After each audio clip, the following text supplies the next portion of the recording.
So, as part of resolving the Sculptress painting, I've demonstrated some working hands using the Zorn palette.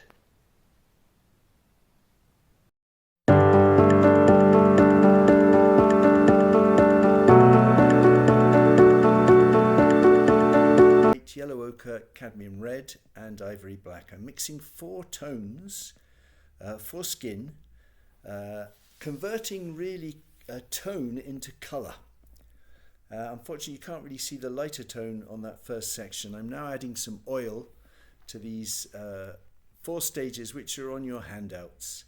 And then I'm going to sketch out some outlines for four different hand positions.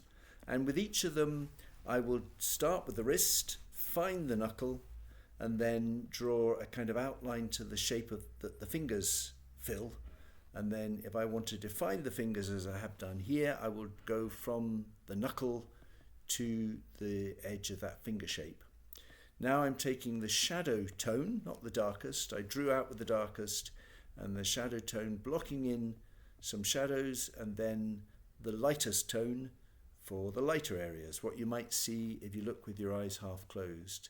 And then to sort of bridge those and warm up the hands, warm up the skin tone, I've taken some of the warm mid-tone, which has a bit more red and a little bit more ochre in the mixture.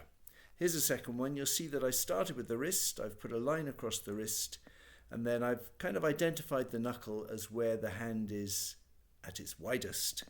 So as I do each of those fingers, I draw from where I know the knuckle is to the edge of the finger shape.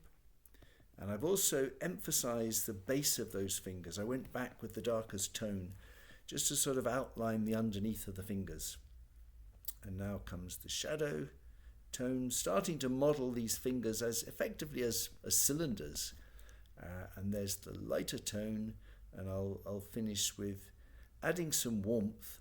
You might also notice that I thought the shadow colour was a bit dark, so I add a little bit more white to it. And I'm adding the warm mid-tone, and now I'm also lightening this because the palm of the hand needed a little bit more, not definition, but some distinction needed to be made for the lighter palm of the hand.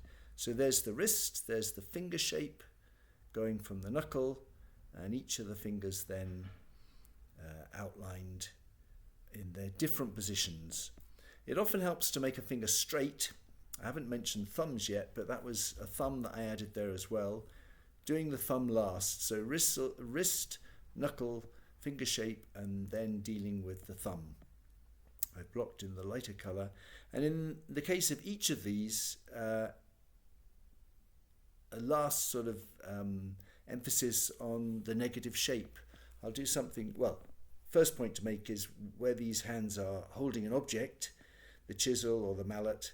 It's been important to depict that, but you'll see here I'm also working a bit with the negative shape. This hand was resting on a violin, and it's only really by filling in the darker shape that the hand comes together more successfully, and towards the end I'll even try a bit of a white background on this tinted surface.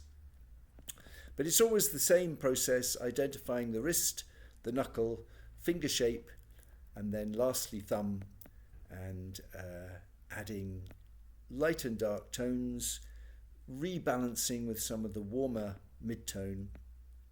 And as I say, in the case of these two hands, I'll try a little bit of white just to complete that negative shape, which often is the emphasis that you need.